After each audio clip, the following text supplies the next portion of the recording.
Bem-vindos, vamos lá, vamos começar. Sejam todos bem-vindos. E nós falamos aí na live os 4 códigos brutais para você ter um relacionamento. Eu quero que você entenda que relacionamento não é só casamento. E eu peguei 3 coisas, 3 principais relacionamentos que você vai ter na tua vida. São 3 tipos de relacionamento que pode determinar o fracasso ou o sucesso da tua vida. Independente do teu grau de escolaridade, se você é homem, se você é mulher, se você é pobre, se você é rico. Se você não souber se relacionar com essas 3 coisas, é muito provável que você vai fracassar. E você vai ter muito problema. Eu não tô de cabelinho branco à toa não, tá? Esse cabelinho branco aqui já me fez fritar os miolos, falir um monte de vezes, ir à falência, dívidas, problemas, processos, protestos. E eu vou te falar para você, não é fácil viver nesse mundo e eu venho tentando há algum tempo mostrar isso para as pessoas. O que eu quero, qual que é a minha pretensão quando eu criei a missão do casamento? Foi porque eu vi muita coisa errada, muita coisa assim que, tipo, divórcio, a maioria dos crentes separam, não era para separar, já que são cristãos. A Bíblia condena veementemente o divórcio. Deus tolera o divórcio, Deus não aceita. Aliás, Malaquias 2 diz que Deus odeia o divórcio. E ele tolera, em caso de adultério, em caso de imoralidade sexual, ele tolera o divórcio. Não que ele gosta, ele apenas tolera, já não tem jeito. Um não respeitou o outro, e aí ele tolera. Mas eu comecei a estudar há alguns anos o porquê que tem tanto divórcio. Muita gente fala falta de caráter, porque não presta. É muito simples isso. E eu comecei a estudar, juntou a minha experiência de casado, eu tenho 34 anos de casado, sou pai de 16 filhos, são 9 mulheres e 7 homens, e a maioria deles eu sempre acompanhei, tiveram problemas no casamento também, eu tive problema no casamento, e tive problemas financeiros, tive problemas de igreja. Então, para quem que é essa live? Para quem que é a missão do casamento? A missão do casamento não é só casamento, meus filhos. A missão do casamento é se você quer 3 áreas da tua vida. Espiritualidade, Deus, porque quantos de vocês aí não estão machucados pela igreja? A maioria de vocês talvez não querem nem falar de igreja, não querem saber de igreja. A gente escuta muito as pessoas dizerem que eu não vou mais à igreja, eu vou servir a Deus da minha casa, eu não quero mais saber, eu não aguento mais. É problemas com pastores, é problema com o irmão, é problema disso. É tanto problema que as pessoas têm se afastado de Deus. E às vezes quem está dentro da igreja são como Jó. Conhece a Deus de ouvir falar. E às vezes mistura o que é doutrina, o que é dogmas, o que é costume, com apenas Deus. Então, se você quer ter um relacionamento com Deus, esta live especial ela é para você. Mas o nosso relacionamento não se resume apenas no espiritual. Nós somos dotados de espírito, alma e corpo. E o maior laço de alma que nós temos é com o nosso cônjuge, é no nosso casamento. O maior laço de alma que você tem é com a tua esposa, com o teu esposo. E as pessoas não estão sabendo se relacionar nos dias de hoje. As pessoas nos dias de hoje, muitos cristãos querem um casamento do século XIX em pleno século XXI. Não tem como dar certo. Então eu vou deixar princípios? Não, você pode ser casado nos dias de hoje, mas sem quebrar princípios. O que você precisa, inclusive o que o Paulo diz lá aos Romanos, que não vos conformeis com os padrões desse mundo. E qual é o padrão desse mundo hoje em relação a casamento? Divórcio, adultério, pornografia, prostituição, brigas, confusão, falta de dinheiro e uma série de problemas. Esse é o padrão. Mais de 500 mil divórcios nos últimos anos e a maioria de crente como você.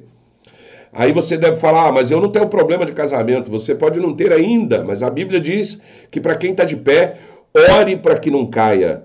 Ore para que não caia, porque está sujeito a cair. Hoje, com a tecnologia, principalmente a internet, ficou muito fácil. Eu brinco que no passado era melhor ser casado. No passado era mais fácil ser casado, no passado era mais fácil criar filhos, e hoje não é. Hoje é uma dificuldade tremenda. Então, se você quer ter um relacionamento melhor no teu casamento, com a sua família, com seus filhos, esta série é para você. E o terceiro pilar de um relacionamento é dinheiro. Se você acha que dinheiro não influencia a tua vida, você está muito enganado. É o dinheiro que vai determinar o que você vai ser na vida. O dinheiro não diz quem você é. Ele mostra para os outros o que eles acham que você é. Infelizmente, ninguém vai te tratar pelo que você é. Eles vão te tratar pelo que você representa, pelo que você demonstra que é. E não se iluda de achar que sem dinheiro, e eu não estou falando de riqueza, e é justamente aí o problema. A maioria das pessoas, ela simplesmente acredita que o dinheiro não é importante no casamento, o dinheiro não é importante na sua vida ministerial, o dinheiro não é importante na tua vida física.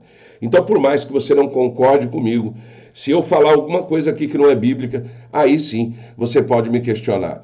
A Bíblia não é um livro que fala apenas de espiritual.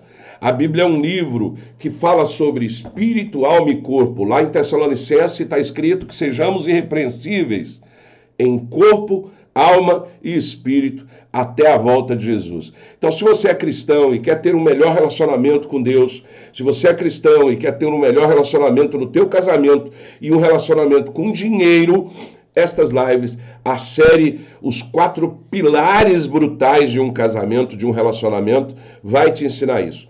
Na última live, na primeira live, nós falamos sobre padrões de comportamento. A gente quebrou o politicamente correto.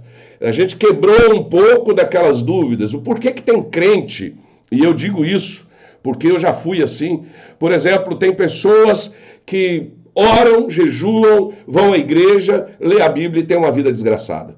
Tem uma vida de pobreza, casamento destruído, filhos não falam com pai não fala com filhos, o pai está na igreja, o filho não está. É muito fácil resumir isso. Últimos dias. Que a Bíblia diz que nos últimos dias seremos assim. Que a Bíblia seremos assim. Ei, a palavra também diz que 10.000 cairão à tua direita, 1.000 cairão à tua direita, 10.000 à tua esquerda, e tu não terás atingido. A palavra diz que, se possível, enganará até os escolhidos. Ela não afirma que vai ser enganado. Se você tiver com a palavra de Deus, você pode ter certeza que você vai ter uma vida de prosperidade. E eu não estou dizendo riqueza. Porque a Bíblia condena a riqueza de capa a capa. Não é que ela condena, ela nos alerta para que o amor ao dinheiro não seja a raiz de todo mal. O problema é que dificilmente você vai ter muito dinheiro e não ter amor ao que você faz. A palavra de Deus, ela nos mostra isso. E hoje a gente vai falar um pouquinho sobre isso. Na primeira série nós falamos sobre padrões de comportamento. O que são padrões de comportamento? São coisas que você tem e você nem sabe que tem, mas que te ofende. Nós falamos da janela de Overton, que é o que a mídia utiliza, os filmes utilizam, para poder mudar a tua consciência, para mudar a tua percepção, para você entender que algo que era normal não é mais. Algo que não era correto, agora é. A janela de Everton, ela pode ser usada para o bem e para o mal. E eu dei um exemplo na última live sobre a janela de Everton. São padrões de comportamento como você percebe uma coisa. Eu dei um exemplo, por exemplo, o que aconteceu no Egito, quando na libertação do povo de Deus foram 10 pragas ou 10 milagres. E a maioria às vezes não entendeu. Foram 10 pragas para o Egito, que destruiu o Egito, que acabou com o faraó, que fez o povo passar por tudo aquilo. Mas para o povo hebreu foram 10 milagres, que libertaram eles da escravidão. Você consegue entender que a mesma coisa, ela tem um ponto de vista diferente. E a janela de Everton, ela é isso, é a ciência explicando.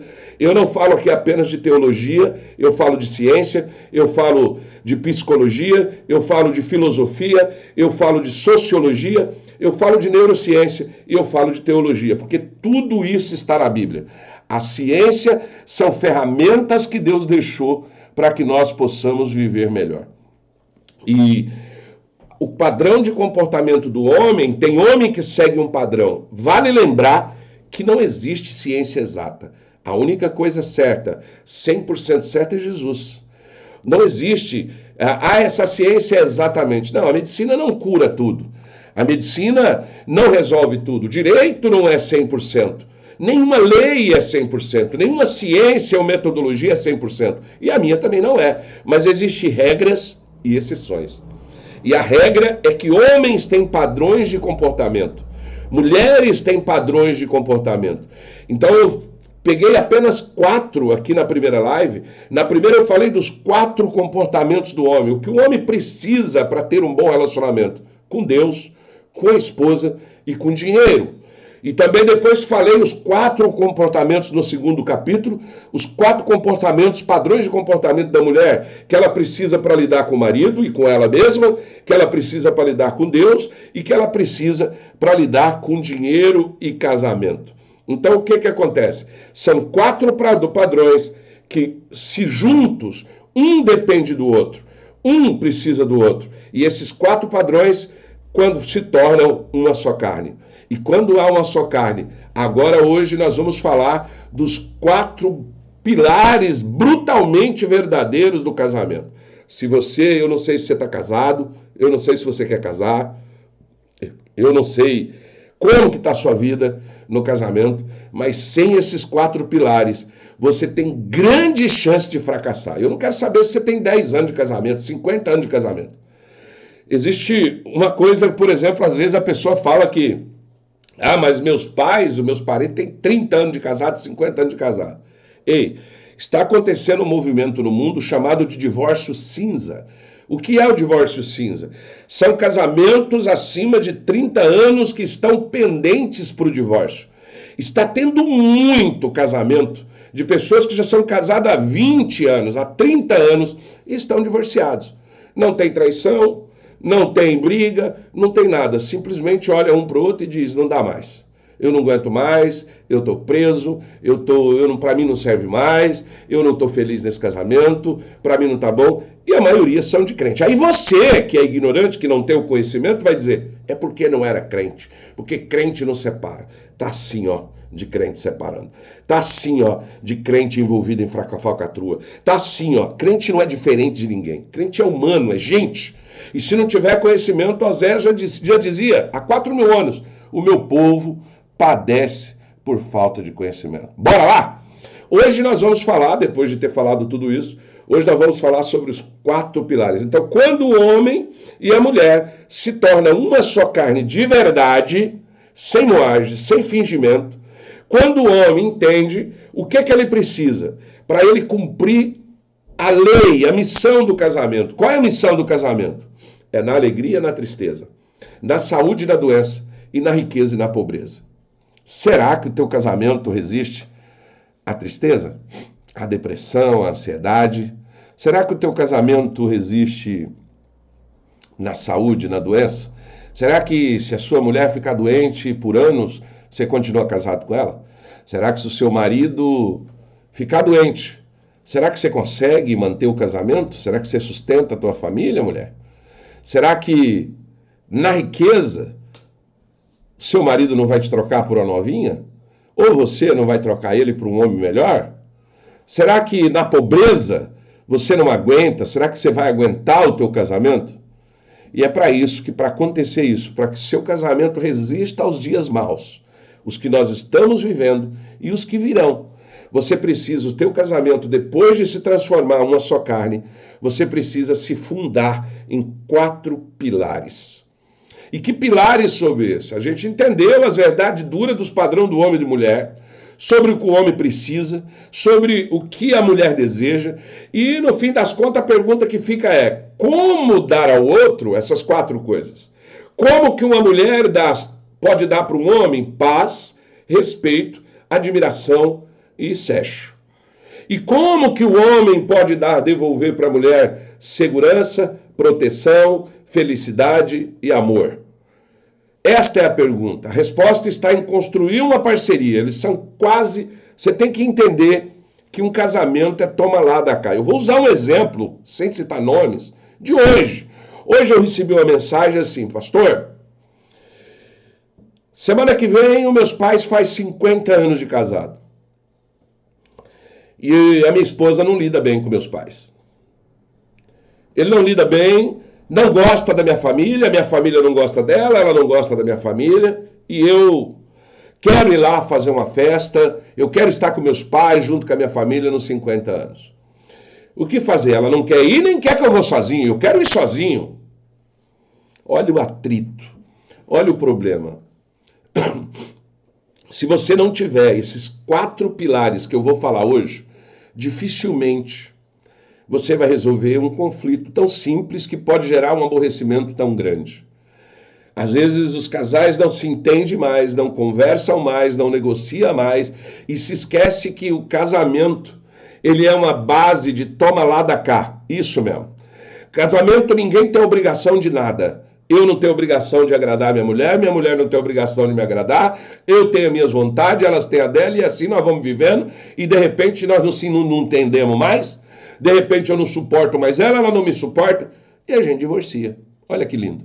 E aí os filhos, se você não faz ideia do que é um divórcio, vai lá no YouTube, tem uma série chamada Paternidade em Jogo. Ela não fala só sobre pai, ela fala sobre os filhos que são filhos do divórcio. Essa série é uma série que eu recomendo, está lá no YouTube. Eu recomendo também que você leia o livro Recomece e Conquiste, que é um livro que vai te dar uma direção antes de você divorciar. E se você já divorciou, você saber o que fazer. Então essa série de hoje, esse livro de hoje, nós estamos falando sobre o quê? Sobre os 4 pilares que sustenta tudo isso. O que eu vou falar nesse capítulo de hoje? Sobre o relacionamento, sobre o pilar que é Deus, cumplicidade, intimidade e dinheiro. São 4 pilares que se o casamento não tiver, ele tem 90% de acabar ou em adultério, traição, briga, confusão e divórcio. Você querendo ou não, se o seu casamento não tiver nos dias de hoje, em tempos de internet, em tempos de liberdade, em tempos de lei, em tempos de que mulher tem o mesmo direito que homem, se seu casamento não tiver essas 4 coisas, seu casamento vai fracassar. E o primeiro pilar que eu quero falar é Deus, só que quando eu falo de Deus, o crente já arrepia. Não, mas eu sou crente. Eu ando com a Bíblia debaixo do braço, eu oro, eu jejuo, eu vou na igreja, eu sou honesto, eu sou direito, eu sou trabalhador. Queridão, deixa eu te contar uma coisa para você. Tudo isso que você está falando, eu vou te falar alguns homens que eram. O pai da fé, Abraão era e fracassou. Eu vou te contar um segredo. Jacó, pai de multidões, pai da grande família, das tribos de Israel, fracassou. Eu vou te falar que Davi era segundo o coração de Deus e fracassou. Era tudo isso que você fala e fracassou. Eu vou te falar para você que Eli, que era um sacerdote guiado por Deus, fracassou. Então, o primeiro pilar, o mais brutal de todos, é que Deus não é um convidado, não é um ser lá fora. O Deus não está na igreja, o Deus não está na Bíblia, o Deus não está só na oração, no jejum. Ele é o mais brutal de todos, porque Deus não é um convidado, ele é o alicerce de tudo. Não adianta você resolver dar os 4 pilares para tua esposa, não adianta você dar os 4 pilares para o teu marido. Se você não tiver, eu tenho 4 padrões a partir de hoje, eu vou dar à minha esposa segurança, eu vou dar proteção, eu vou dar felicidade e eu vou dar amor à minha esposa. Eu vou amar a minha esposa como Cristo amou a igreja. E a tua esposa repete de lá, pois a partir de hoje a minha missão é dar paz ao meu marido, é deixar de ser rixosa, é deixar de dar problema. Eu vou respeitar o meu marido acima de tudo. Eu vou admirar o meu marido por tudo que ele é, por tudo que ele faz. Eu vou admirar o meu marido e eu vou dar sexo para o meu marido. Se você não tiver esses 4 pilares e o primeiro fundamentado em Deus, nada disso resolve.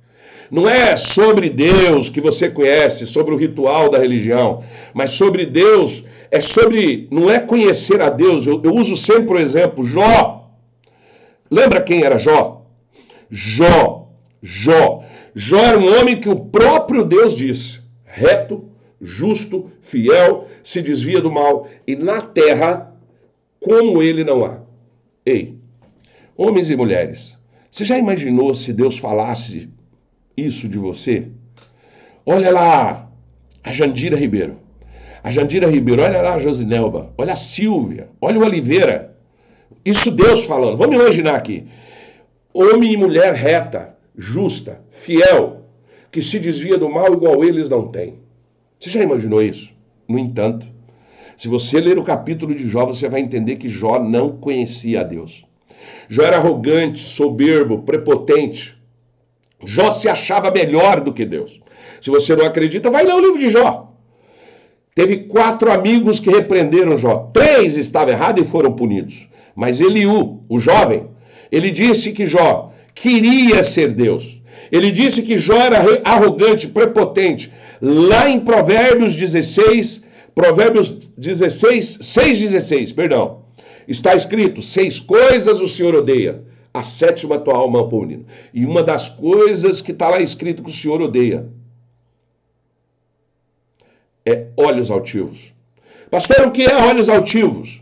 Arrogância, prepotência. Achar que por você é religioso, nada vai te acontecer. Achar que você é um marido justo, você tem o direito de condenar o teu marido quando erra, ou a tua esposa quando erra. Achar que porque você é pastor, você é melhor do que todo. Não toque no meu ungido. Ei, acorda. Pastor também erra. Servo erra, diácono erra, presbítero erra, mulher erra, homem erra. Nós não somos nada, eu vou dizer para você. Eu sou pai de 16 filhos, tenho muito orgulho disso. Eu já tive 3 empregos, já errei muito, já fracassei. Mas se for olhar minha história, eu saí da rua. Eu era morador de rua. Casei com uma mulher que também era moradora de rua. Nós vivíamos na prostituição, no adultério, nas drogas. E nós juntos construímos uma família. Olha que legal, olha que coisa linda. Ei, se tirar Cristo da nossa vida, não sobra nem família. Se tirar Cristo da nossa vida, nós não somos nada. Mas não é o Cristo só da oração, só do jejum, só de eu vou na igreja todo domingo, vou na quinta. Às vezes você negligencia a tua família pela igreja. E aí você está ferindo o que está lá em 1 Timóteo 5,8, que aquele que não cuida dos seus, principalmente da sua família, negou a fé e o amor de Deus não está nele, ele é pior do que o infiel. Então não é você ter Deus, falar que tem Deus. Se eu te perguntar agora, você tem Deus na tua vida? Você tem Deus na tua vida? O seu casamento, é possível ver Deus no teu casamento? Um casamento onde tem briga, um casamento onde fala de divórcio, um casamento onde estão brigando porque um não quer visitar a família do outro. Vem falar para mim que um casamento desse tem Deus? O casamento aí pode ter religião, o casamento aí pode ter até Bíblia, o casamento pode ter jejum, mas não tem Deus. Você não conhece a Deus, você é igual Jó. Você pode ser reto, você pode ser justo, você pode ser fiel, você pode até se desviar do mal, mas você não conhece a Deus. Porque Deus se reflete no que você é, no que você vive, e não no que você fala. De que adianta? Eu vou citar de novo, toda vez, não tem uma música do Fernando Mendes nos anos 90 que os mais velhos devem conversar. Não adianta ir na igreja rezar e fazer tudo errado. Se você está tendo problema na tua igreja, se você ora, eu vejo mulheres dizer, pastor, eu estou orando há 10 anos para Deus converter o meu marido. Você não passa de Jó. Se você tivesse Deus na tua vida, isso já tinha acontecido. Pastor, eu estou orando. Cara, como que está a sua vida hoje? Alguém está dizendo aqui, a Fátima está dizendo, o casamento está destinado ao fracasso. Sim, um casamento sem Deus, mas não é um casamento sem Deus. É as pessoas, é o marido e a mulher sem Deus está destinado ao fracasso. Não é sobre Deus do ritual da religião, mas sobre Deus que você conhece face a face. É sobre viver o evangelho. A fé sem obra é morta. É viver na prática, ser na prova viva. Os seus filhos precisam ver Deus em você. Eu vou dizer uma coisa para você. Se teus filhos não verem Deus em você, ele não vai continuar na igreja, porque a igreja é cheia de problema. A igreja é cheia de gente errada. É cheia de gente cheia de problema. Se alguém acha que igreja é lugar... Eu vou te falar uma coisa. Se você fosse uma pessoa reta, justa, fiel e correta, você não estava na igreja. Geralmente quem vai para a igreja é curva de rio, só tem tranqueira do púlpito, do ministério, do mais alto ministério ao mais baixo. Ao irmão do banco, ao irmão da porta. A maioria ali está errado. A maioria tem erros, tem pecados, tem desvio de caráter. E estão ali para aprender a conviver em harmonia e aprender a amar o próximo. Eu não vou para a igreja para poder ouvir palavra, eu não preciso de igreja para ouvir palavra, eu não preciso de igreja para adorar a Deus, eu não preciso de igreja para orar. Eu vou na igreja para ter um relacionamento com Deus. Através dos meus irmãos, eu vou aprender a amar até o meu inimigo, eu vou aprender a amar o meu próximo como a ti mesmo, convivendo com ele, vendo os erros dele, vendo os defeitos dele. É isso que Atos ensina. Eu vou para a igreja para cuidar do pobre, para cuidar da viúva, para levar alimento espiritual, alimento físico, comida mesmo para quem precisa. Seus filhos estão vendo isso no teu casamento? Eu não estou na igreja para ganhar salário. Eu não estou na igreja para melhorar a minha vida financeira. Eu estou na igreja para que eu possa aprender, para que eu possa me curar. Eu sou um homem difícil. Eu sou um homem cheio de problemas. Aí você fala assim, o Severino está dizendo que você vai converter alguém com argumento, está assustando o povo da igreja, misericórdia. O povo da igreja precisa de um choque de realidade. Igreja não tem ninguém bom, não. Para de olhos altivos se achar que você é bom, que você é perfeito. Não tem um na igreja. A palavra diz que Deus olhou e não viu um justo, nenhum sequer. Não sou eu que estou dizendo, é a palavra. Inclusive eu que estou no púlpito. Mas é difícil falar isso, porque as pessoas se doem. As pessoas se acham, comigo não, eu sou honesto. As pessoas são Jó. A maioria é Jó. Sou reto, sou justo, sou fiel. E é mesmo, às vezes é. Mas não conhece a Deus, porque se você conhecer a Deus, a coisa muda de figura. E o casamento de vocês precisam ser a maior prova de fé. Eu vou dizer uma coisa para você. Todo casamento tem que ter 3 altares. E eu vou falar desses altares aqui com base bíblica. O lar de você, ele tem que ser o altar de Deus na tua casa. Você precisa trazer o altar de Deus, não é na igreja, é na tua casa. E eu não estou falando de um altar com santo, com vela, não estou dizendo isso. É um lugar de encontro na tua casa. É um costume na tua casa de você orar, de você ler a Bíblia, de você buscar sabedoria para o Espírito Santo edificar a tua casa. O Salmo 127, lá no verso 1, diz o seguinte: se o Senhor não edificar a casa, em vão trabalha o sentinela. Se o Senhor não guardar, não adianta. Se o Senhor não edificar a casa, em vão trabalham os que edificam. Se o Senhor não guardar a cidade, em vão vigia o sentinela. Mas aqui não está dizendo que não precisa ter sentinela. Aqui não está dizendo que é só Deus. Não adianta ir na igreja rezar e fazer tudo errado. Não adianta abrir a Bíblia na tua casa, no Salmo 91, e deixar aberto como se fosse uma benção. Não é. Mais uma vez eu pergunto. Você consegue ver Deus no teu marido? Você consegue olhar para a tua esposa e falar, é Deus purinho naquela mulher? Você consegue? Não estou dizendo 24 horas por dia. Não estou dizendo 24 horas por dia. Mas em algum momento essa semana, você olhou para o teu marido e viu, é Deus na vida do meu marido. Em algum momento essa semana, você olhou para a tua esposa e falou, é Deus na vida da minha esposa. O versículo do Salmo, do 127, destaca a importância de Deus na proteção da tua casa. Sem a bênção e o cuidado de Deus, todo o esforço que você faz é nulo. Não adianta você ter os 4 padrões de comportamento. Não adianta a tua esposa ter os 4 padrões. Se não tiver fundamentado na palavra, se não tiver em Deus, mas entenda, casamento precisa de alicerce que pode ser abalado. Beleza acaba. Dinheiro vai embora. Problemas e desafio vêm. Fidelidade pode falhar. Não, eu nunca traio, eu jamais vou trair. Eu já vi mulher falar isso. Eu já vi homem falar isso. E já vi quem falou cair. Olhos altivos, Provérbios 6,16. Deus odeia quem tem olho altivo, quem acha que é melhor do que o outro. Eu jamais faria isso. Faria sim. É que talvez você não teve a mesma oportunidade. Você pode falhar, a intimidade pode acabar. Vai ter dia que você vai olhar para tua esposa e não vai sentir nada. Vai ter dia que você vai olhar para teu marido e não vai sentir nada. E não vai sentir mesmo. Vai ter dia que você vai perguntar, o que eu estou fazendo aqui? O que eu estou fazendo nesse casamento? Vai. Se não tiver Deus, o único alicerce que pode resistir a tudo isso não é um sentimento. Ou um plano, ou um acordo, ou um livro. Não é a Bíblia que vai segurar o teu casamento. Eu leio a Bíblia. Meu Deus, eu não aguento. Deixa eu ler um versículo aqui para ver se resolve. Não vai. Eu não estou dizendo para você não ler. Você tem que ler. Você tem que jejuar, você tem que orar. Entenda uma coisa, eu não estou falando de ir na igreja. Você tem que ir, mas não é só ir. Mais uma vez eu repito, não adianta você ir na igreja, rezar e fazer tudo errado. Fernando Mendes já cantava isso lá nos anos 90. Essa é a crítica mais forte que eu faço. E tem muito religioso aqui na live dizendo que está errado, que não é assim não, que a igreja não tem tanta gente errada assim não. Não tem um certo. Inclusive, todo pastor que eu conheço comete erro, ele não assume. Todo mundo. Paulo tinha um espinho na carne. Por que os pastores não têm? Tem. É que às vezes você não sabe, mas tem.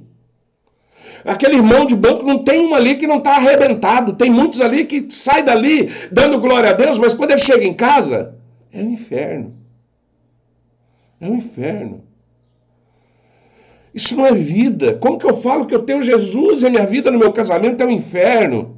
O meu trabalho eu não aguento mais, eu estou passando dificuldade, eu estou com luz cortada, com aluguel vencido, eu estou ferrado. Até quando você vai ficar nessa?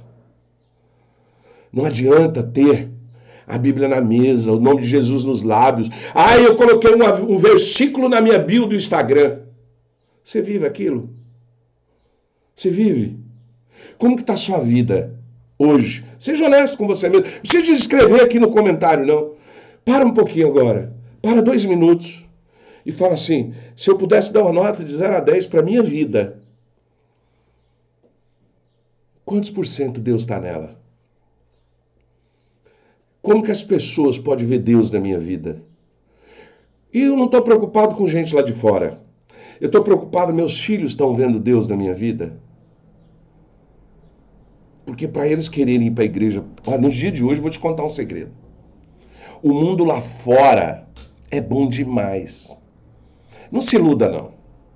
Não acha que o mundo lá fora... Não... Talvez você nunca foi do mundo, eu já fui.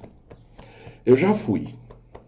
Tá? O mundo lá fora oferece coisas que aparentemente é uma maravilha.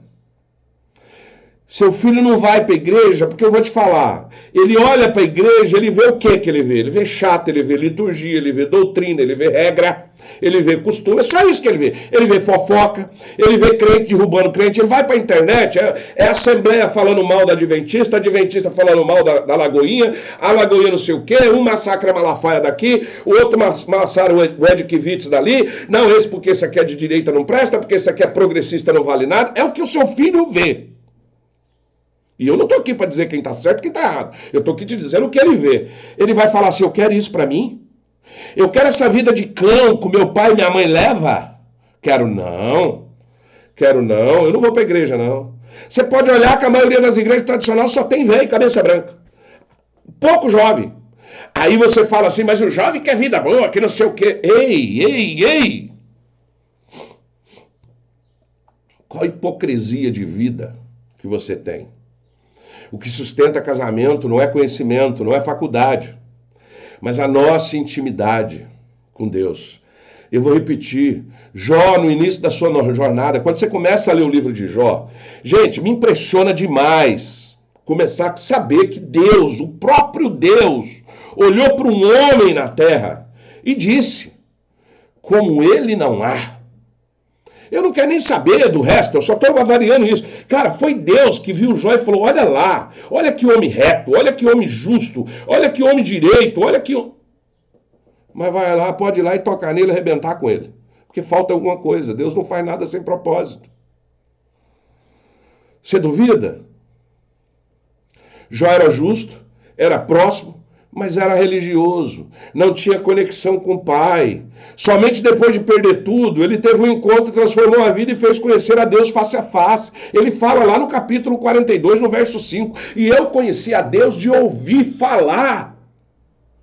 Hoje eu o conheço de todo o meu coração. Olha que diferença. Então, será que o teu casamento tem Deus mesmo, meus filhos? É esse nível de relacionamento que o casamento precisa. Como um casal pode conhecer a Deus face a face, pastor? Como é que eu faço para mudar? Como é que eu faço para mim ver Deus no meu marido? Como é que eu faço para ele ver Deus em mim? Primeiro, que nada do que você fizer vai fazer você ver Deus no marido. Você tem que fazer na tua vida para que ele veja Deus em você. E a palavra diz assim, a esposa é santificada pelo marido, o marido é santificado pela esposa. Então essa história de falar, eu quero, mas ele não quer, é conversa. É conversa. O problema é que você está tentando converter o teu marido, você não é exemplo de nada. Para falar a verdade, o teu marido olha para você, se ele não é crente, ele deve olhar em você e falar assim, eu não quero isso para a minha vida. E com razão, porque você não reflete a imagem de Deus, você não reflete o Espírito Santo. Você é fofoqueiro, você fala mal da vida dos outros, você pede para Deus castigar alguém quando não concorda com você. Você acha que teus filhos vão querer? Aí depois, olha só, você perdoa alguém e fala assim, eu perdoo, mas não quero graça. Eu perdoo, mas não tenho amnésia. Eu perdoo, mas não quero nem papo. Aí depois, quando você vai pregar para o teu filho, você fala, Deus é um Deus de perdão. Ele joga você está errado, meu filho, mas Deus vai te perdoar. Dos seus muitos pecados nunca mais se lembrará. Ele jogará os teus pecados no mar do esquecimento. Olha aí, a incoerência. Você faz de um jeito e prega a Deus de outro. Você está entendendo? Você está entendendo o que é que teu filho está vendo em você? Pastor, então como que eu faço? A primeira coisa que você quer ver Deus no teu casamento, eu vou te perguntar, você tem um altar de Deus dentro da tua casa? Não é uma mesinha cheia de imagem, cheia de foto, não. É um local onde é o primeiro passo, é o alicerce. É criar um altar de Deus na tua casa, um lugar de encontro. E eu não estou falando de lugar de velha estátua, presta atenção. Eu estou falando de um momento, de um lugar específico, onde você, o teu marido, se o teu marido não quer ir, vai você. Se a tua mulher não quiser ir, vai só você. Que depois eu tenho certeza que ele vai. Um lugar onde vocês encontram, onde vocês determinam um horário, onde vocês oram junto, onde vocês lêem a palavra junto, onde tem um devocional. Eu vou repetir. O Salmo 127, no verso 1, que diz, se o Senhor não edificar a casa, em vão trabalham os que edifica. Esse é o altar, o lugar onde Deus edifica no seu lar. Você precisa trabalhar para Deus edificar a tua casa. Você nunca fez isso. Você sabe onde você lê a Bíblia? Na igreja. Sabe onde você louva? Na igreja. Você sabe onde você lê a palavra? Na igreja. Você sabe onde você fala um versículo? Na igreja. A tua casa não. A tua casa não passa de uma casa de crente, uma casa de Jó, com provações, com dificuldades. Primeira coisa, você precisa construir um altar de Deus na tua casa. Um altar de Deus, um lugar, um quarto de guerra. Um canto onde seus filhos, quando tem dificuldade, você fala para eles, espera um pouquinho, eu vou lhe orar a Deus, para ver o que Deus tem que falar. Meu filho, pera aí um pouquinho. Amor, pera aí um pouquinho. Eu vou lhe orar a Deus, eu vou ler a palavra. É seu filho acordar de manhã, você está na mesa tomando café, assistindo o Bíblia. Você não precisa falar nada. Você não precisa pregar para ele. Você não precisa pregar para ele. Deixa ele viver a vida dele. Você está ensinando o teu filho os caminhos que ele deve andar, que mais tarde ele não vai desviar desse caminho. Não vai, ele pode ir para o mundo, mas ele não vai desviar. A tua casa é um lugar de oração. A tua casa é o culto continua na tua casa. A tua casa, igreja, somos nós. A palavra diz, onde estiver 2 ou 3 reunidos, ali estarei. Ah, mas pastor, então para que serve a igreja? Para você ter comunhão, para você conhecer outras pessoas, para você amar, aprender a amar o teu próximo, para você aprender a conviver com gente diferente de você, que pensa diferente, que erra também. Talvez não os teus pecados. Você consegue entender? Então, esse é o primeiro passo para ter o pilar de Deus. Ter um lugar em casa e ter um hábito de leitura, de oração, de devocional. Para você. Mas que seu marido veja, que teus filhos vejam. Ei, as tuas atitudes falam mais alto do que as tuas palavras. Antigamente era fácil criar filho. Sabe por que era fácil? Porque escreveu no meu, o pau comeu. Hoje você só consegue criar pelo exemplo. Você não consegue mais levar um filho obrigado. Você não consegue obrigar um filho de 10 anos a ir para a igreja mais. Porque se você amassar, bater, você está ferrado. Você está ferrado. Você não vai conseguir levar teu filho na marra para a igreja. Se levar, cara, ele vai tomar ódio. O dia que ele crescer, quantas pessoas você conhece que falam assim, meus pais, quando era pequeno, me obrigavam a ir para a igreja e hoje eu estou no mundo. Aí você vai falar, mas tem quem obrigava e hoje está lá. Talvez porque deu exemplo, não foi a força. Foi um exemplo. Você consegue entender isso? Então, o primeiro passo é esse. Segundo, viver Deus no dia a dia. Eu vou repetir aqui o que o Carlos Gari falou. A fé sem obra é morta, querida. Não adianta, eu oro, eu jejuo, eu tenho um devocional em casa, eu vou à igreja. Eu pago as minhas contas, que isso não é nada demais, pagar a conta, andar honesto, isso é coisa de qualquer um. Não precisa ser crente para ser honesto, não precisa ser crente para não ser prostituto, não precisa ser crente. Não precisa ser crente para ser uma pessoa do bem. Não precisa, desculpa. Não precisa. É viver o evangelho, não é sobre pregar o evangelho, é sobre amar. Jesus não veio para nos dar regra, ele veio para nos dar vida, e vida em abundância. Está lá em João 10:10. Consegue entender? E essa vida, ela precisa se manifestar. Como? Como que eu provo? Jesus ensinou, minha filha. Tive sede, me deste de beber. Tive fome, me deste de comer. Tive preso, fosse me visitar. Tive doente, cuidaste de mim. Aí Pedro diz, mas Senhor, quando o Senhor passasse por isso? Aquele que faz aos meus pequenininhos a mim fazer. Quando foi a última vez que a tua família alimentou um pobre? Um morador de rua? Uma panela, uma coberta velha, uma roupa? Ninguém é tão pobre que não possa ajudar alguém, nem tão rico que não precisa de ajuda. A vida de oração de vocês, a sós com Deus, um com o outro, em casa, no trabalho, na rua, é ótimo, mas a ação que vocês fazem, ela vale mais. Não se conhece um cristão pelo que ele fala, mas pelo que ele faz. Seus filhos vão olhar pelo que você fala, eles vão ouvir o que você fala, mas eles vão sentir o que você faz. O teu marido vai ouvir o que você fala, mas ele vai sentir o que você faz.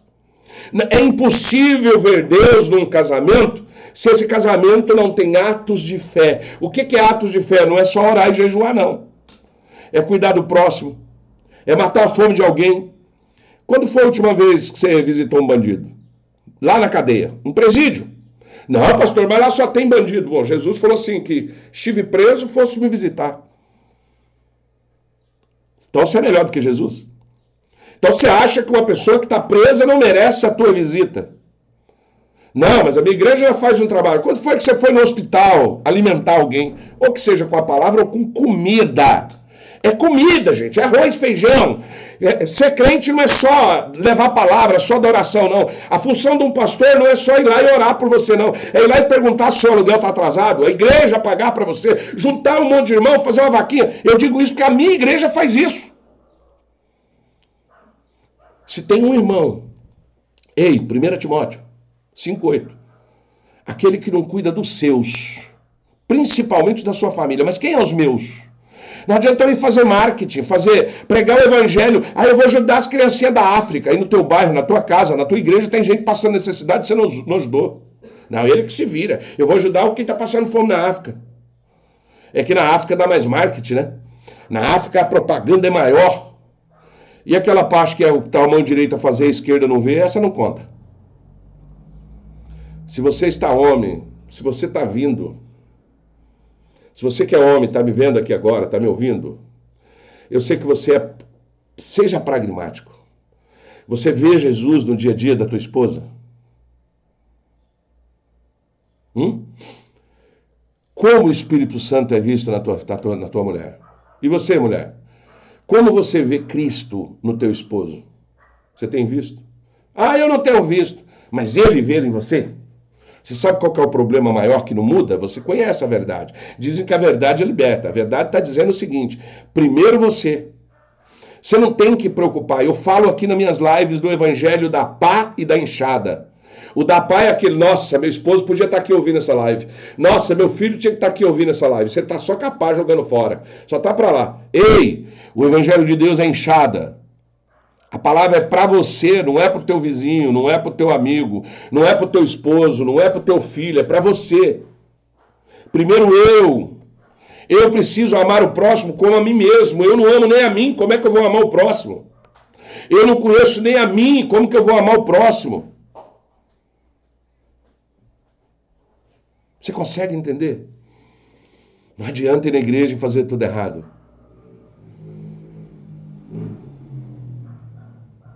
eu falei sobre unidade, sobre paternidade. Tem uma série lá no YouTube inteirinha só sobre paternidade. O legado da paternidade, o homem só consegue ser parceiro que precisa ser quando entende que ele é filho amado de Deus. A mulher só encontra segurança quando ela entende que seu valor não vem de um homem, mas de Deus. É a paternidade de Deus que cura as feridas da ausência, capacita o casal a viver numa vida de abundância.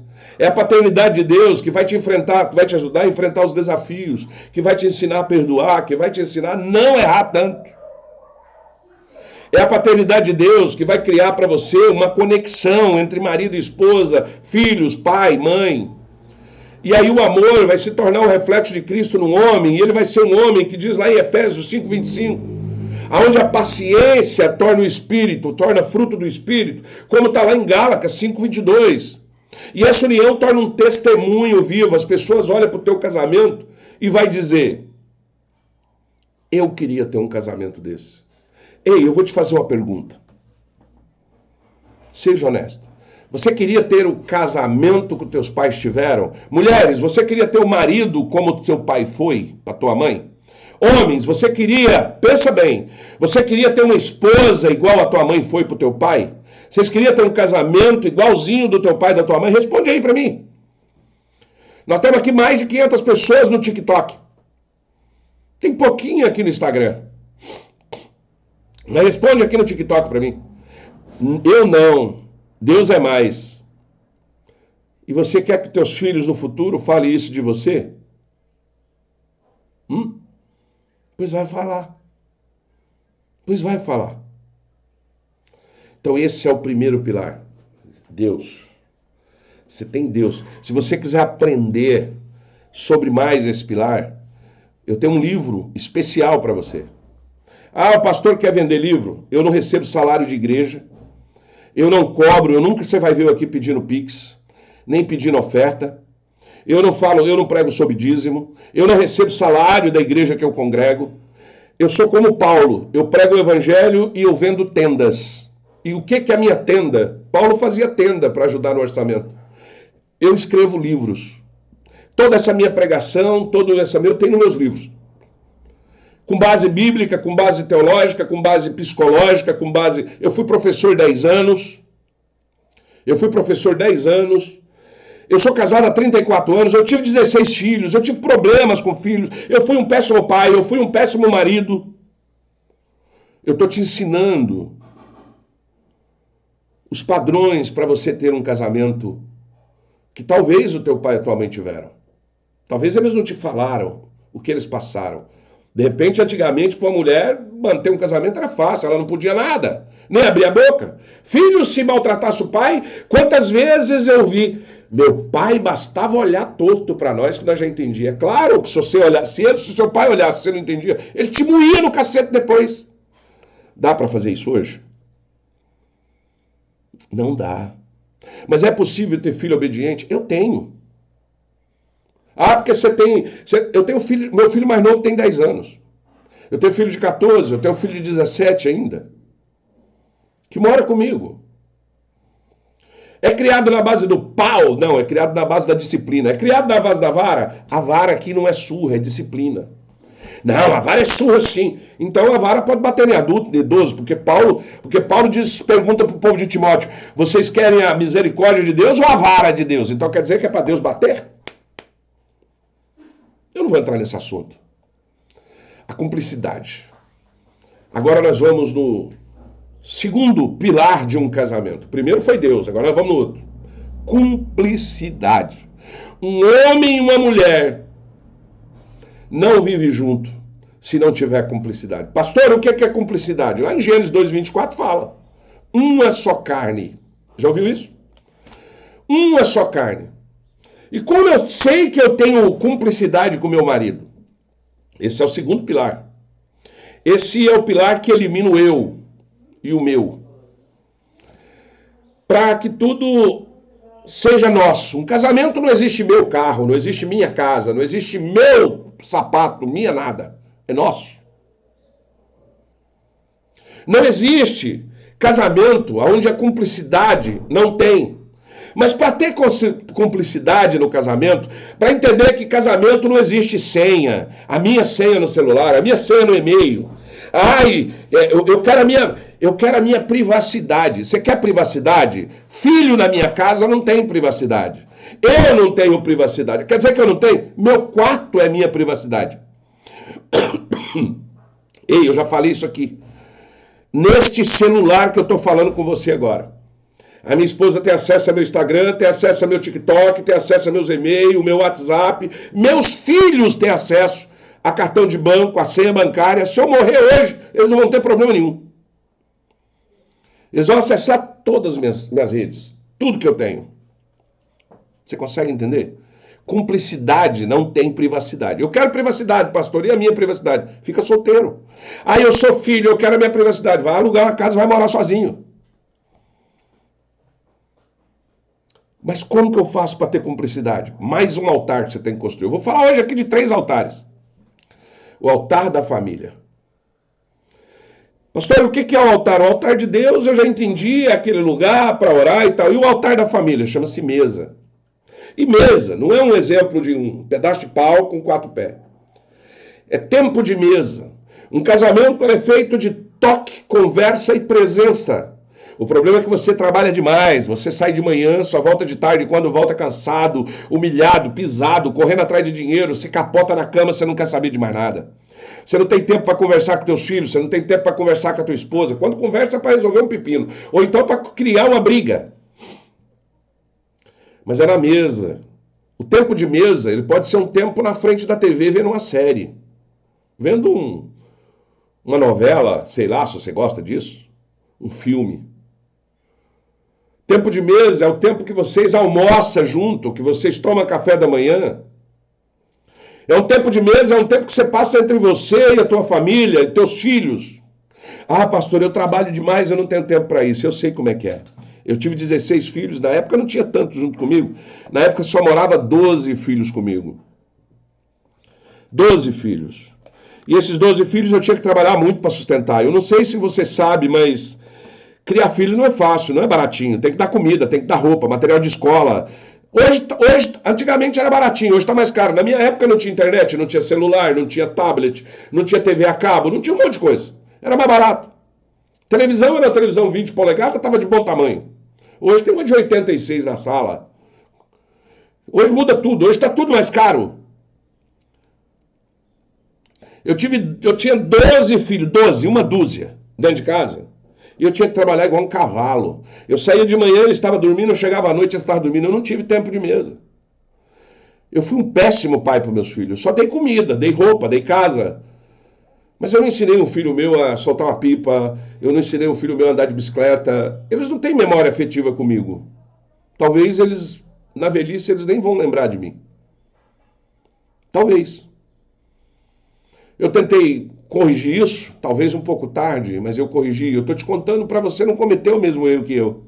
Eu não estou aqui para te falar que eu sou o mais perfeito do mundo, não. Eu estou aqui para te mostrar para você não ter o mesmo erro que eu cometi.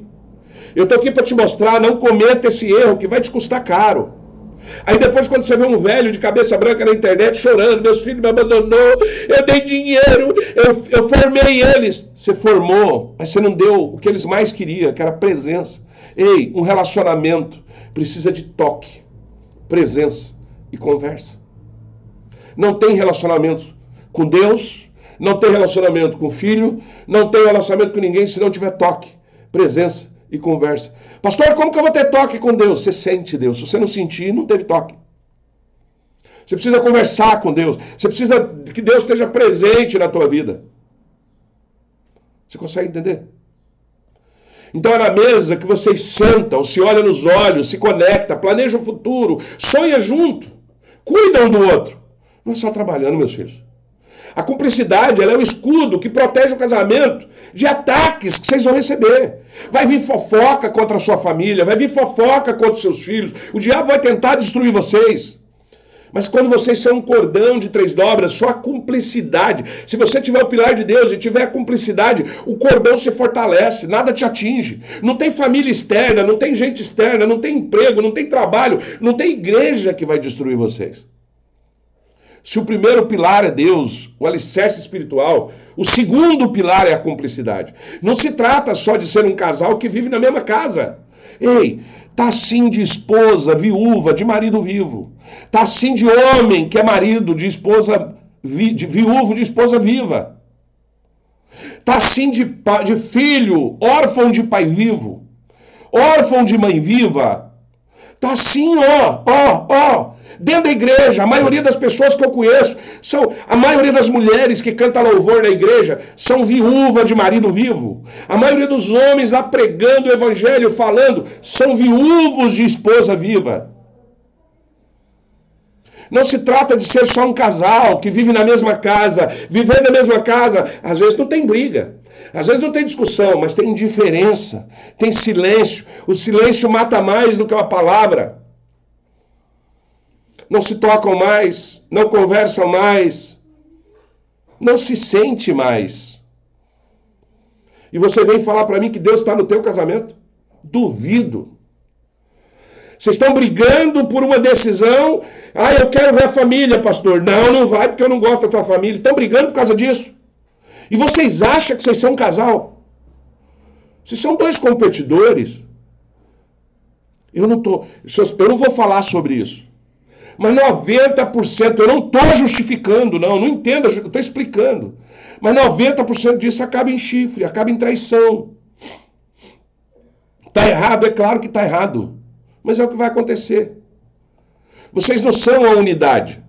Vocês são duas pessoas, vocês não são uma só carne. Vocês são duas pessoas. Você consegue entender? Obrigado, Rosa, pela flor que você enviou. Obrigado a todos vocês que estão dando presente aqui. Gente, aqui no TikTok, dê tap na tela aí, clap, porque senão a live cai. Vocês têm que estar comentando, fala alguma coisa aí. Aqui também no Instagram, nos ajuda aí comentando. Você consegue entender? A Bíblia, lá no livro de Gênesis, ela nos dá uma bússola. Lá está escrito, lá em Gênesis 2:24, por essa razão o homem deixará pai e mãe e se unirá à sua mulher, e eles se tornarão a sua carne. Aí você vai usar assim. Não, Gênesis 2:24 está dizendo que você tem que abandonar a tua família, que você não deve olhar para tua mãe, que você não deve mais... É eu. Aí a mulher rixosa fala, você não vai na festa do outro. Você não vai na festa do casamento do teu marido, da tua família, porque eu não gosto deles, eles não gostam de mim. Ei, a pastora Lila já fez tanta coisa que ela não gostava. A gente está junto há 34 anos. Eu já fiz tanta coisa que eu não gostava. Tem uma frase lá no meu Facebook. Presta atenção. Lá no meu Facebook, eu quase não entro, mas tem uma frase lá no perfil que diz assim: se você não fizer o que você não gosta, você nunca vai ter o que deseja. Mas se você fizer o que não gosta, você também nunca terá o que deseja. Você consegue entender? Como assim, pastor? Não adianta você fazer o que não gosta só para agradar o outro. Não adianta. Você não vai aguentar por muito tempo. Você vai tentar fazer hoje o que não gosta para agradar, você vai tentar amanhã, vai chegar uma hora que você vai se abusar disso, você vai mandar tudo pro raio que eu papo. Pastor, então como que eu faço? Você precisa aprender a gostar do que você não gosta. Eu vou te dar um exemplo aqui. Eu tive um problema, quando eu morei na rua, eu fui preso pela ditadura. Eu estava errado, tá? Não estava certo não, era moleque, estava cheirando cola na praça, chegou a ronda, existia uma lei antigamente, chamava Lei da Vadiagem. Documento não era identidade, era carteira de trabalho. Eu morava na rua, não tinha carteira de trabalho, aí já era preso. E eu fui preso, porque eu invadi uma escola para estudar, você acredita nisso? Uma hora, lá no meu livro, Recomece Conquista, tem essa história. Eu invadi uma escola para poder estudar, e eu fui preso. E eu fui torturado. Na época da ditadura, batia primeiro e perguntava depois.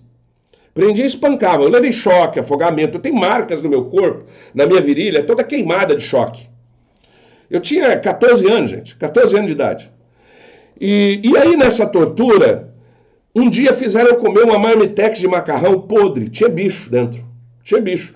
Aquele macarrão que estava jogado assim no pátio, tomando chuva. Era uma lavagem. E aí os caras fizeram eu comer, pegaram minha cabeça. E eu comi. Na hora que eu comi, eu vomitei. E eles fizeram eu comer o vômito de volta. E por causa disso, eu peguei um trauma. Eu não aguentava ver macarrão. Eu via macarrão, a impressão que eu tinha que eu estava vendo bicho no macarrão. Eu não comia macarrão nem se eu estivesse morrendo de fome. E aí eu casei Aí eu casei com a pastora, e adivinha qual é o prato principal da pastora? Adivinha o que a pastora mais gosta de comer? Adivinha o que todo domingo não falta na casa dela? Adivinha o que era o manjar da pastora? E ela fala, hoje eu vou comer a melhor comida do mundo. Adivinha o que era? Macarrão. E aí a gente casou. E a primeira vez que ela fez macarrão eu fiquei brabo. A segunda vez eu fiquei violento. E teve um dia que eu me lembro que a minha filha fez um prato de macarrão e eu tomei da mão dela e joguei no chão. Um absurdo. Mas eu fiz. E aí o meu casamento estava indo para a vala. A minha esposa ficou por muitos anos sem comer macarrão. Até que um dia eu decidi. Porque eu vi que ela estava sofrendo. Eu vi que a Lila queria comer macarrão. Eu tenho uma filha minha, Edna, tá aí. O macarrão da Lila é top, pior, Edna. E eu decidi, um dia eu decidi. A partir de hoje, amor, eu vou gostar de macarrão. Como assim? Eu vou gostar de macarrão. Faz macarrão que eu vou comer. Eu vou comer por você, eu vou gostar de macarrão por você. Porque você já fez muita coisa que você não gostava por mim. Eu tenho que fazer isso por você. Eu sei que não significa muita coisa. Eu sei que eu só estou dando um exemplo. Mas para mim, comer macarrão era a coisa mais difícil do mundo. Talvez para você a coisa mais difícil do mundo é suportar a família dele. Talvez a coisa mais difícil do mundo é você suportar a mãe, o pai dele. Mas se você tentar fazer isso na marra, você não vai dar conta. Você só vai gerar mais briga, mais confusão. Ei, gostar é uma decisão, amar é uma decisão, tudo é uma decisão. Você consegue entender? Eu decidi gostar de macarrão. Eu não decidi comer macarrão. Eu decidi gostar de macarrão. E eu te confesso que a primeira vez que eu comi, a ânsia de vômito veio. Era uma macarronada maravilhosa, mas a hora que eu botei aquilo na boca, eu lembrei dos bichos. Eu lembrei dos tapas que eu tomei. Eu lembrei de eu comer o meu vômito. Eu lembrei. Mas a Lila era maior do que tudo isso. O amor que eu tinha pela Lila era maior do que tudo isso. A paixão que eu tinha pela minha casa. Eu humilhei minha filha, a Rebeca, num dia que ela fez um almoço, que a única coisa que tinha para cozinhar era macarrão com carne moída. Eu meti a mão naquele prato e xinguei a minha filha. Minha filha tinha 12 para 13 anos. Comer macarrão não era só comer macarrão. Era uma mudança de vida, era uma mudança de mentalidade, como Paulo disse lá em Romanos 12, não vos conformei com as coisas, com os padrões desse mundo. Fazei tudo pela renovação da tua mente. Eu precisava renovar minha mente, eu precisava me tratar daquele trauma, eu precisava esquecer daquilo. E aí eu comecei a comer macarrão. 1 ano comendo macarrão na marra, mas decidido a gostar de... Eu não queria só comer macarrão. Eu não queria simplesmente chegar assim e falar, vou comer para te agradar. Não, eu vou gostar disso. Às vezes eu orei e falei, Senhor, apaga esse trauma da minha mente, faça eu gostar de macarrão, Senhor. Eu orei a Deus. Hoje, sem mediar, eu peço para a Lila fazer macarrão quando ela fica muito tempo sem fazer. O que eu estou querendo te contar com essa história? O macarrão pode ser a família do outro. O macarrão pode ser algo que teu marido gosta e você não gosta. Mas não tente fazer só para agradar. Você não vai dar conta. Você não vai conseguir fingir por muito tempo. Tem um programa de televisão aí que os caras entram e aí eles fingem ser quem não é. 2, 3 semanas já mostra quem eles são. Você sabe quem ganha? Quem foi original, do começo ao fim. O casamento é um Big Brother, meu amigo, que você vai viver a vida inteira. Você consegue entender? Você consegue entender essa comparação que eu estou fazendo? O que você tem feito? Entenda uma coisa. Deixar pai e mãe não significa esquecer pai e mãe. É que a partir de agora a sua prioridade é a tua esposa. A tua prioridade é o teu marido. Mas o teu pai e a tua mãe continuam sendo o teu pai e a tua mãe. Você não pode deixar, tirar da boca dos teus filhos, você não pode tirar da tua casa para ir lá. Mas ei, eu amo quando os meus filhos e o meu genro vêm na minha casa, no almoço de domingo, traz meus netos. Às vezes eu nem tenho tempo para todos, porque são muitos, mas eu vejo eles correndo na minha casa. Vocês não fazem ideia da alegria que isso me dá. Vocês não fazem ideia da felicidade nessa altura do campeonato. Ah, mas você não foi um pai presente. Eu sei que eu não fui um pai presente. E hoje eu estou ensinando você a ser. Ser uma só carne vai muito além do físico. Significa que o eu morre e o nós desce. O meu se transforma em nosso. A cumplicidade ela é a prova de uma aliança onde não existe privacidade nem segredos. E a falta, quando não tem cumplicidade, tem egoísmo. E quando o seu cônjuge tem senha escondida, tem coisa que ele não suporta a tua família. Ei, se ele não suporta a tua família, ele não suporta teu sangue, ele não suporta você. Ele só está fingindo. Desculpa, mas é real. Ah, precisa que todo dia... Não precisa você estar todo dia, toda semana, toda hora na casa do teu pai ou da tua mãe. Você tem que entender que a tua família é você, teu marido, teus filhos. Eu ensino para os meus filhos o seguinte, olha fulano, é o seguinte, o teu marido é prioridade na tua vida. Eu não sou a prioridade, mas eu não preciso ser abandonado. Mas ele é a prioridade da sua vida. Entre você escolher entre ele e eu, escolhe ele. Tomara que eu não dê motivo para você ter que escolher. Tomara. E como eu não quero dar motivo, eu trato os meus genros como se fosse, se brincar, melhor do que eu trato meus filhos.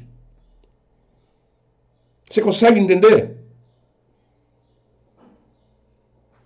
Aí a família dele não gosta da esposa, ok? Ela não gosta da esposa. Ou ela não gosta do esposo, mas vocês se amam, vocês às vezes vão junto. Ei, eu vou te contar uma coisa.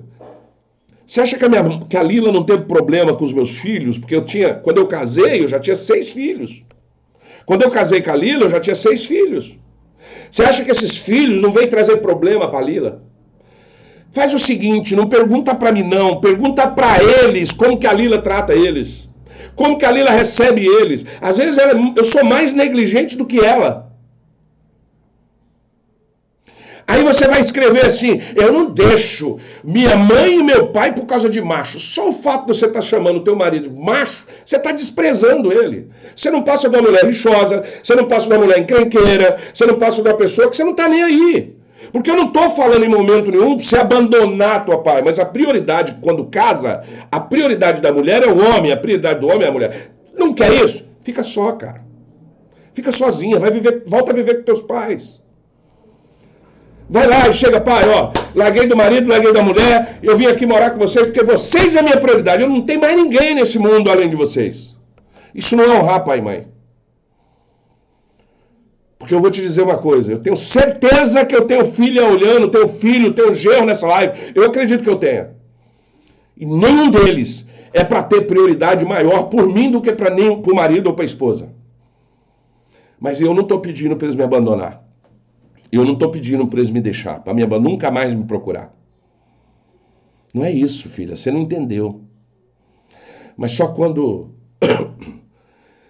você entender, que você vai entender. Só o fato de você falar, eu não quero saber, eu não vou trocar meu filho por macho. Cara, macho, olha como você está tratando teu marido. Eu não vou trocar meus filhos por fêmea nenhuma, por mulher nenhuma. Tipo assim, mulher tem uns montes. Homem tem os montes, eu arrumo quanto que eu quero. Eu penso que eu estou pregando para cristão. E mesmo se você não for cristão, se você quiser ter uma família, se você quiser construir um amor verdadeiro, se você quiser construir uma união para sempre, se você quiser ter prazer, felicidade, alegria no teu casamento, você vai ter que mudar esse pensamento. Não é a minha opinião. Entendeu? Porque isso é um veneno lento que mata aos poucos a confiança, destrói a unidade que Deus planejou para você.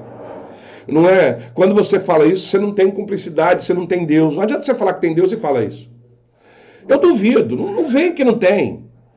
De cristão você só tem um nome, se você fala isso. Desculpa, mas é real. Atitude de viver uma vida totalmente aberta um para o outro, saber tudo que pertence um, pertence o outro. Ei, a tua família é a minha família. A família da Lila é os pais que eu não tive. A mãe, aí você fala, mas é claro, eles gostam de você. Ei, o primeiro conselho que a minha sogra deu para minha mulher foi: não case com esse enferrujado. Não case com esse cara bebe, esse cara fuma, esse cara joga, esse cara já teve outras mulheres, esse cara tem filhos. E ela estava errada? Você acha que ela estava errada? Eu demorei 10 anos para conquistar o meu sogro e minha sogra. Hoje, eles fazem coisa para mim. Eu me considero filho deles. Porque a gente decidiu. Lembra do macarrão? Não é macarrão, minha filha, que você precisa. Você precisa decidir. Agora, a vida, se não for uma troca, é aí que tá. O problema é quando só um cede e o outro nunca cede. Você não vai aguentar.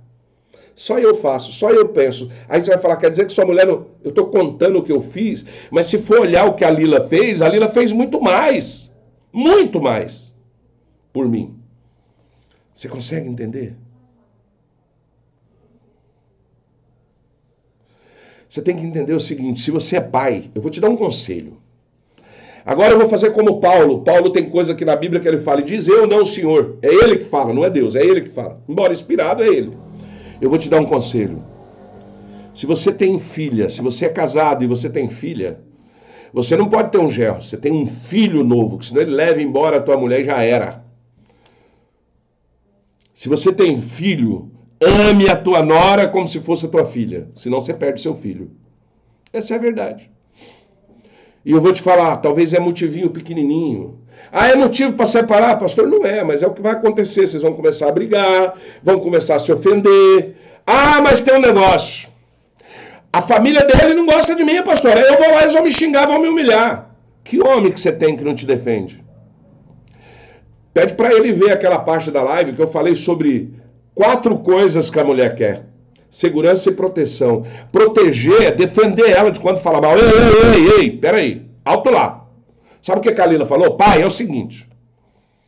Se for para você não aceitar o meu marido, então você não me aceita. Sabe quanto tempo? Estou te contando aqui o que aconteceu no passado. A Lila ficou sem falar com o pai dela 2 anos, Lila? Hã? 8 meses sem falar com o pai dela. Porque ela não brigou com ela, ela simplesmente falou, se você não respeitar o meu marido, você não me respeita. Ei, se você não falar para a tua família, se você não respeitar a minha esposa, eu vim aqui. Em consideração ao meu pai, em consideração à minha família, vocês são tudo para mim. Mas se não respeitar a minha mulher, eu vou embora agora. Isso é um papel de homem. Você está disposto a fazer isso? Você está disposto? Você está disposto a proteger a tua esposa? E proteger de conversa fiada de família, proteger. Ei, tem filho meu aqui que não é filho da Lila, mas tem amizade com ela, tem relacionamento com ela. E eu falo para eles, entre escolher você e eles, eu escolho ela. E tem uma, se você for não respeitar ela, você não está respeitando a mim. Mas eu não amo meus filhos demais da conta. Mas meus filhos têm a família deles para ir cuidar. E eu estou ficando, ó, velhinho. E na velhice, filho, não vai vir cuidar, pode vir aqui dar uma olhadinha, pode vir aqui trazer um dinheirinho, pode. Mas quem pega meu remedinho todo dia, quem se preocupa se eu tomei o remédio de pressão hoje ou amanhã, é a Lila, não é filho não. Você consegue entender? Você consegue entender?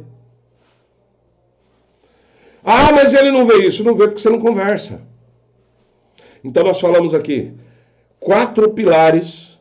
Nós falamos o primeiro que é Deus. O segundo é cumplicidade, agora nós vamos um outro altar. E esse altar é da cumplicidade, chama-se a mesa. Em muitas casas a mesa se tornou um lugar para comer rapidamente, olhando na tela do celular. Mas a mesa não foi só um móvel, a mesa é o altar da família. É ali que a cumplicidade é construída. Você tem conversas significativas um com o outro. Você sabe por que vocês não têm? Porque vocês não conversam. Você só fala de problema, de conta, de tem que pagar, tem que fazer, tem que não sei o quê. Vocês não conversam. Vocês não falam do desafio do dia a dia. Vocês não falam. Vocês não têm propósito. Aliás, a maioria não sabe nem o que é propósito. As pessoas confundem propósito com meta, com sonho, com objetivo. Ei, num casamento não tem 2 propósitos. Só pode ter um. Porque propósito é algo de alma. Propósito é na alma. Propósito não é algo que... Propósito não tem fim. Propósito é de vida. Enquanto tiver fôlego de vida, você tem que ter um propósito. Esse propósito pode ser ministerial, pode ser financeiro? Pode, mas ele vai ser uma lição de vida. Ser uma só carne, você de repente fala sobre metas, planeja sobre o futuro financeiro, discute a educação dos filhos, fala o que está errado. A sua mulher fala para você como que você está errando. Às vezes ela fala como você está errando na frente dos filhos, ela te desacredita, ela te desautoriza, ela te desrespeita. Você quer saber mais sobre isso? Leia meu livro, Aliança de Vida. Se você quiser ler meus livros, é só entrar lá na comunidade. Meus livros é baratinho, é R$47 cada um. Você pode comprar um, dois, comprar três, eu dou um de presente. Eu tenho um livro, se você me falar o teu problema, eu tenho um livro para resolver para você. Se você não tiver, eu escrevo um para você. Se você me falar um problema que você tem e eu não conhecer ele, de mais de 500 casais que eu atendi, de 10 anos de ministério, se você não souber dos 34 anos que eu vivi no casamento, que eu vi nos meus filhos, eu escrevo um para você. Mas eu te dou a solução. Se não tiver a solução, você pode falar, não, o livro não serviu para mim não, tá aqui, devolvi. Como que faz para comprar meu livro? Tá em alguma livraria? Não, não tá. Por quê? Porque não adianta. Porque eu vou te falar a verdade. Você só vai precisar do meu livro se você não tiver a Bíblia. Como assim, pastor? É que aqui na Bíblia, tudo que está no meu livro eu tirei da Bíblia. Só que essa pregação eu tirei da Bíblia. Tudo que eu falei até agora, esses pilares, está na Bíblia. Só que você olha e não vê. Sabe por que você olha e não vê? Porque conhecimento é diferente de discernimento. Conhecimento, ler a Bíblia toda é conhecimento. Saber o que tem aqui que é para o meu casamento, é ter só quem tem discernimento que sabe. Tem coisa aqui que não é para o seu casamento, é para o meu. Tem coisa aqui que não é para a vida do marido, é para da esposa. Mas tem coisa aqui que não é para a esposa, é para o marido. E aí fica no evangelho da paz. Não, isso é para você, não, isso é para você. Como que faz para fazer isso? Eu preciso de discernimento.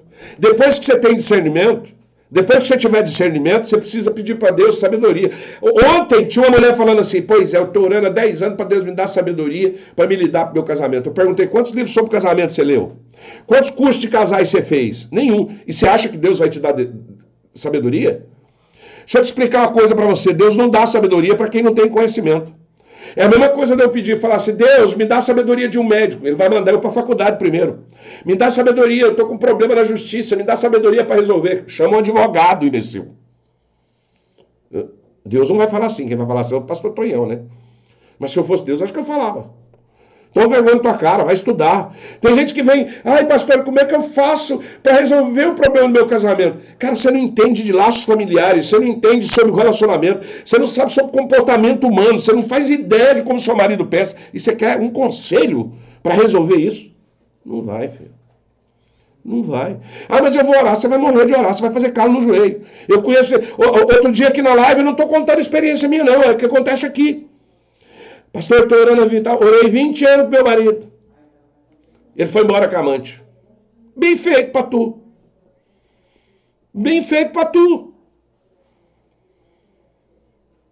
Você fez errado. Ah, então não deveria ter orado? Orar e vigiar, minha filha, não é só orar não. A hora, se você tirar da palavra oração, se você tirar o O e o R, vira ação. O que você agiu, o que você fez? Fé sem obra é morta. Oração sem ato, sem prática, vale nada. Vou repetir. Não adianta ir na igreja rezar e fazer tudo errado. Ser uma só carne, estar junto na alegria, na tristeza, na saúde, na doença. O tempo de mesa, ele é para isso, para você conhecer a pessoa. É para você perguntar para ela o que eu fiz que te desagrada. Às vezes, aí você vai conversar lá na cama. Cama não é lugar disso, não. É na mesa. Tempo de mesa mostra que você é uma equipe. Como que você pode... Ah, pastor, é só na mesa na hora do almoço? Tem que ter pelo menos uma refeição diária para vocês fazer junto, para sentar ali, para conversar. Ah, mas não dá para conversar ali. Vamos assistir uma série junto, comente sobre a série, assista a série educativa, assiste séries bíblicas, outras coisas que edificam. E às vezes uma diversão, um filme de ação, de super-herói, porque ficar só na base de série também enche os pacovar.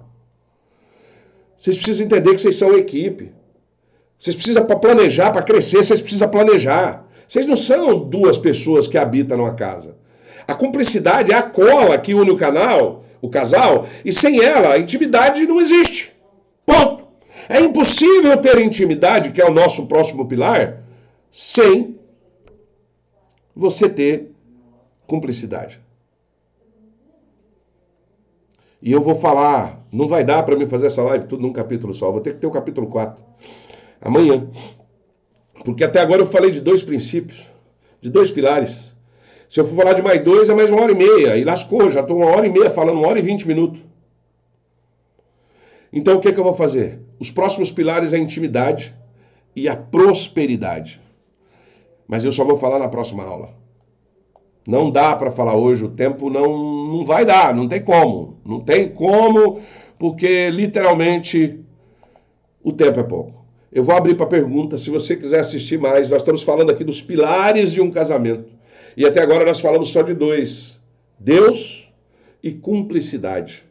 Ainda tem a intimidade e a prosperidade para fechar essa cadeira de 4 pernas. Que é a cadeira que sustenta o casal, que é a cadeira que sustenta qualquer casamento. Eu duvido, se você colocar em prática os 4 padrões de comportamento da mulher. Se o seu marido tiver 4 comportamentos, se a mulher tiver 4, e vocês sentarem nessa cadeira, nunca vão separar. As chances de você separar cai quase a zero. O diabo pode rebolar, o diabo pode tentar. Eu não estou dizendo que você não vai ter problema. João 16, 33 diz: no mundo tereis aflições, mas eu venci o mundo, vós também vencerá. Seu casamento, se você tiver esses 4 padrões e você tiver sentado nessa cadeira de 4 pilares, nunca que seu casamento vai ter desafio, vai ter problema, mas separar é a última coisa. E você vai ter um casamento de felicidade, de paz. Sim, eu tenho um casamento com aflições, meu filho, tenho. Aflições vêm e vão, mas na maioria do tempo eu sou feliz, eu tenho prazer, a gente goza, a gente fica alegre, a gente dá risada, a gente conta piada, a gente tem intimidade, a gente tem cumplicidade, a gente tem Deus. Eu vejo Deus em cada momento da minha esposa e creio que ela vê em mim também. Você consegue entender? Então, não dá para terminar aqui, eu achei que ia terminar hoje.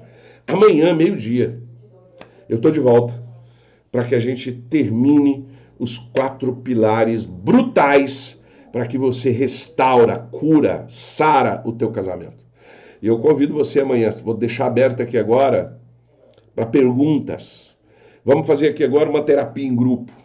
Eu vou deixar um pouquinho de ser pastor para ser um terapeuta, então não vou passar a mão. Eu não vou ficar aqui, eu não sou o pastor que fica, ai minha filha, vamos orar a Deus, ai meu amor, que meu amor, se você falar alguma coisa para mim, eu vou falar na lata, você está errado e pronto. O mentor, ele trabalha com, eu falo para você o que eu falaria para minha filha. Eu não quero que eu não sou sua filha, então não me pergunte nada. Então não se meta comigo, porque se você falar comigo, eu vou te tratar como um filho, como uma filha. Com respeito, mas direto, curto, reto e grosso. Combinado? Se você quiser ser meu aluno, basta você comprar meu livro, você vai ser meu aluno, eu vou te ensinar a ter um casamento. Você vai entrar lá na comunidade Aliança de Vida, você vai comprar meus livros, e eu vou te colocar lá na comunidade, e eu vou te falar uma coisa para você, eu vou te ensinar a viver, eu vou te ensinar a não cometer os erros que eu cometi. A pastora vai estar junto com você. E eu vou te falar, se é mulher, vai falar de intimidade, quem vai falar é a esposa, é a Lila. Ah, é homem, você quer aprender comigo a ser homem? Não, eu não quero ser igual a você. Paciência, vai viver a tua vida. Agora, você quer ser igual eu? Você quer ter uma mulher que coma na tua mão? Você quer dormir sem se preocupar com chifre, sem aborrecimento, sem xingamento, sem briga? Eu te ensino como é que faz. Você quer viver uma mulher e fazer o marido não ser violento, fazer o marido cuidar de você, o marido que você confia, que tem segurança, que te protege? Fala com a Lila, ela te ensina. Esse livro não é uma historinha da carochinha. Também não é uma série motivacional. É um livro de vida. É um livro que te ensina. A missão do casamento, ela te ensina a viver nesse mundo de meu Deus. Ela te ensina a ter relacionamento com Deus. Ela te ensina a ter relacionamento, não ter religião com Deus. É ter um relacionamento com Deus. Não é ter relacionamento só com a igreja. É ter um relacionamento com Deus. É ter um relacionamento com o marido. É ter um relacionamento com a esposa. É ter relacionamento com a prosperidade da tua casa. Se você quer, vem ser nosso aluno. Ah, pastor, você cobra quanto? Eu não dou curso. Eu não dou mentoria privada. Vem que não tem, que eu não dou. Mas você pode ser meu aluno ou minha aluna. O que é que eu preciso fazer? Compra um livro meu, você entra lá e já pronto, você já é aluno. Não precisa pagar mais nada. Pode ficar lá 1 ano, 2 anos, 10 anos, se você quiser. Ah, pastor, eu tive um problema. Lá no grupo eu respondo. Daqui a pouco, é que meu grupo está pequeno ainda, deve ter uns 300, 400 alunos lá só. Mas na hora que tiver grande, eu vou fazer live exclusiva só com meus alunos. Eu não vou fazer aqui no Instagram, nem internet para todo mundo. Você entendeu? Então eu vou abrir agora para pergunta, vou encerrar aqui no YouTube, vou ficar aqui no TikTok e no Instagram. Que Deus abençoe você aqui do YouTube. Se você aqui do YouTube, pode me procurar lá na Academia de Casamento, que eu vou te ajudar.